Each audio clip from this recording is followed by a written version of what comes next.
The 2016 Elevate Arts Showcase is in the books. Another highly successful event spotlighting the arts relationships, technology STEAM program. Grant manager Lisa Lehman brought us up to speed on the project and the showcase. Elevate Arts is a federal professional development grant to support arts teachers. And it was a competitive grant that was applied for by our art supervisor, Sue Castleman, and our music supervisor, Jean Reynolds, to support the music and art teachers in 10 of our high poverty schools.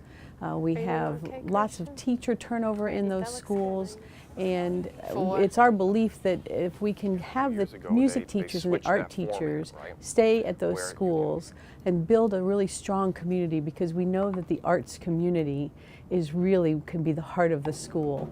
So by supporting those teachers who so often work in isolation, you have just one music teacher at an elementary school or one art teacher, and they just kind of end up in little silos. And we wanted to provide them with support, with mentors and coaches and professional development. And they've really formed a great community working with each other. Our middle school performing arts and visual arts teachers thought it would be wonderful if we could bring the students from the 3 middle schools, Tyrone Middle School, Azalea Middle School, and Hopkins Middle School. And they wanted to bring those students together to showcase the work that's going on in those schools. So it was really spearheaded by the teachers who teach at those schools.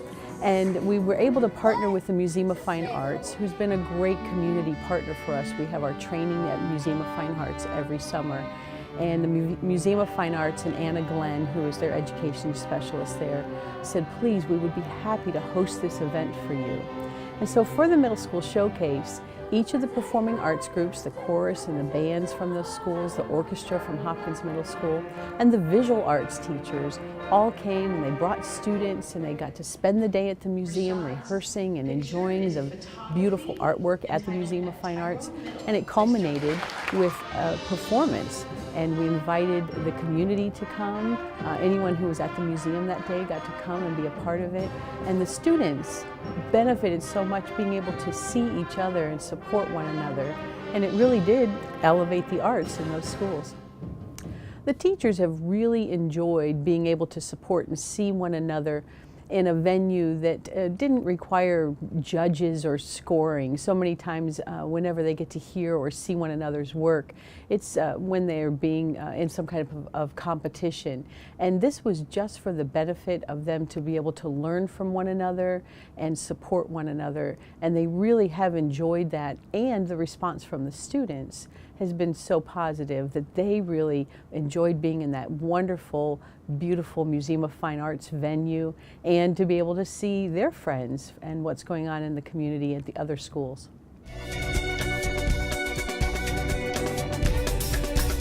The sound is from the pink violin belonging to Sarah Charness, a classically trained violinist who's become a major star that has been playing everywhere from fashion runways to sports stadiums to rock arenas. Her high-energy style recently came to Seminole High School, where she conducted 2 rigorous rehearsal days in preparation for an evening performance entitled Electrify Your Strings. The performance was a collaboration of Seminole Middle and High School orchestra directors. Steve Harris, orchestra director at Seminole High School, explained how it all came about.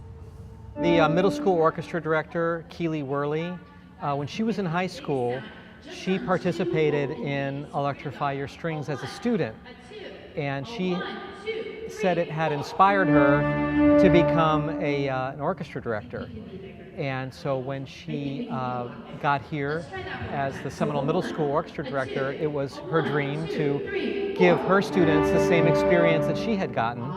And she talked to me about it, said, hey, would you like to do this combined? And I just thought it sounded great, so I've been on board and we've been doing it together.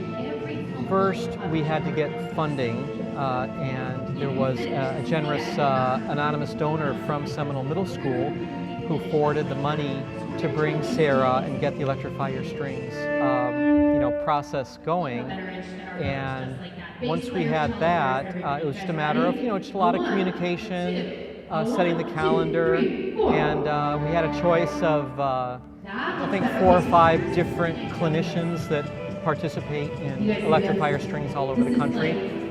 We selected Sarah because we read her bio and we were really impressed with some of the comments that we had gotten from other music teachers who had used Sarah with her heart for the kids.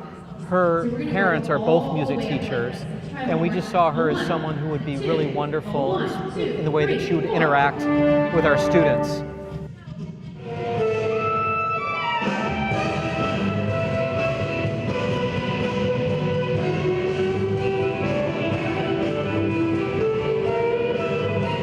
The way that they're benefiting and have been, you know, right now as we speak, this is the end of the process. We're one day out before the performance. We've been actually working on this since almost the first day of school. So first, it's been a great motivator for the kids. We had told them about it last spring. They knew it was coming, and it was something very exciting to start the school year off, get them practicing, getting them really just excited about being in orchestra in the high school, especially the incoming 9th graders. Everything is new, and it was, I think, something that brought the kids together with a common goal of a major performance. Another thing is that in string orchestra, we generally play classical music, Handel and Mozart and Bach, and some contemporary composers as well. But Electrify Your Strings was really an opportunity to explore a different musical style, and because it's rock and roll, it's aggressive, and so the kids have been learning to play aggressively and to kind of get them out of their shell a little bit. Also, it's been beginning to teach them the art of improvisation, which as a jazz band director, I teach my jazz band students. But in string orchestra, there often is not as many opportunities for the kids to learn how to solo and improvise. So that's part of what's going on here too. Obviously, I'm not in the classical genre as much as I used to be, and what really prompted that was meeting Mark Wood, who of course started the Electrify Your Strings program. I met Mark when I was about these guys' age, about 16, 15 or 16, and he came to my music camp and did a demonstration not dissimilar from what I'm doing with the kids today, and from that point on, I was really hooked on what he was doing, and I was hooked on his instruments. So I really like to incorporate moving into playing. I think it's really important to free your body of that traditional sort of very poised and stiff way that a lot of classical players play. And they play, I mean, I understand why they play the way they do, but I think for rock and roll or pop or anything outside of the classical genre, moving your body is really, really important, and it's a form of self-expression. You would never go to a rock concert and watch them play like this. It would just be boring. So I really do like to incorporate movement into the way I teach. The most important person in the room is the audience. This is all about our audience. We are performing, yes, for yourselves, but really for your audience. That's who's watching you. So we have to engage our audience. For financial reasons, I think in the 80s, the string programs, many of which were flourishing, did die out in Pinellas County. A few of them stayed, one of which I'm happy to say was here at Seminole High School and at Largo High School, maybe a few others.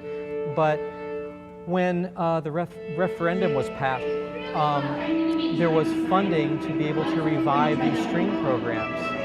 And year by year, little by little, since the referendum being voted in, more and more string programs have been added to more and more schools throughout Pinellas County.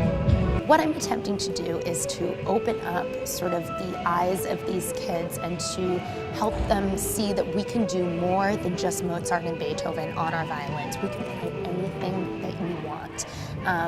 Mozart and Beethoven are they're wonderful composers, and I'm not sort of ditching Mozart and Beethoven. I'm simply building upon that and saying, okay, well, we have this. What else can we do? And trying to sort of get these very classical instruments outside of the classical genre. I think that the more that we seem happy and that we're having fun, the more the audience will enjoy it because they come out to see us. And if we're not having fun, then what's the point? So far, it's been awesome. Kids have a great time. time doing this. I mean, this is fun. This is meant to be fun. It's not meant to be a chore. It's meant to be something. I mean, we're putting on a rock concert. What kid thinks that that's not fun? So I think, you know, so far it's been a really awesome experience. It is. It's great for kids on so many different levels, and the research has proved it over and over and over again. Not only is there transfer to academics that has been documented, but the performing arts and the arts in general, they not only educate the kids intellectually, but they're also educating the emotions, and that's part of being human. And the performing arts make these kids just better human beings, better citizens, and please continue to support it. Yeah. I think it's really important for me not only to be a teacher, but to be a performer, because being a good teacher in what I'm doing with the kids feeds so much on being a good performer. So it's the marriage of the two that it gives me the ability to sort of bring my message across in a really, in a really specific way. I think that the way that they talked about Sarah was like how she was like really up there. She's actually a really cool person. I actually like her vibes, and she's really nice. And I think this experience will be cool. We're gonna have an awesome concert this weekend. We're really excited. We will invite everyone to come. The more the merrier. It's gonna be a really great time. You're gonna hear music from Ozzy Osbourne to the Beatles to One Republic. It's gonna be a great, great time. And I encourage everyone in the community to come on out and hear what we're up to. What our plan is that through the ticket sales and the concessions and everything, that we will bring in enough money to hold into an account so that next time we want to do this same thing, the funding is already there, so it will be perpetuated.